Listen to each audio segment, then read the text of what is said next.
বলতে চাই, আমাদের নেতৃবৃন্দরা দাবি দাওয়া করেছেন আজকের প্রধান অতিথি আমাদের বাংলাদেশ জাতীয়তাবাদী দল, বাংলাদেশের সবচেয়ে জনপ্রিয় দলের চেয়ারম্যান জনাব তারেক রহমান। গত 20টি বছর আপনার অপেক্ষায় বৃহত্তর ফরিদপুর ছিল।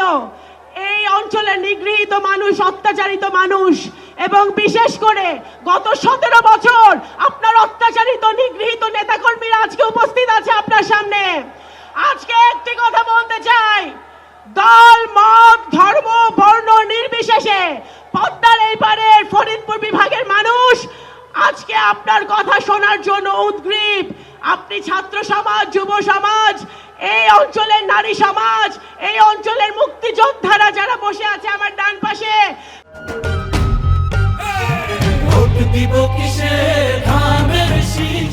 তাদের জন্য আপনি আজকে কথা বলে যাবেন। আজকে আমি বলতে চাই, পদ্মা নদীর তীরে আপনি নতুন পরিকল্পিত শহর করবেন।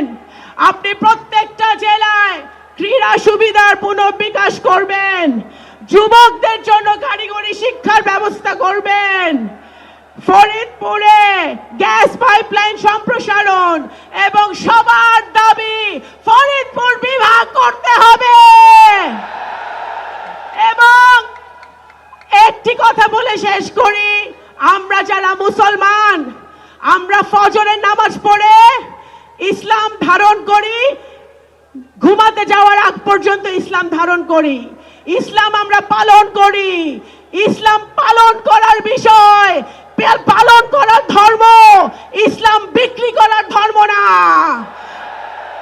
ইনশাআল্লাহ আগামী দিনে বাকি আমাদের 15টা আসনে ফরিদপুর বিভাগে ধারে শীষে জয় জয়কার হবে, সেই দোয়া ব্যক্ত করে আমি আমার বক্তব্য শেষ করছি। বাংলাদেশ জাতীয়তাবাদী দল জিন্দাবাদ।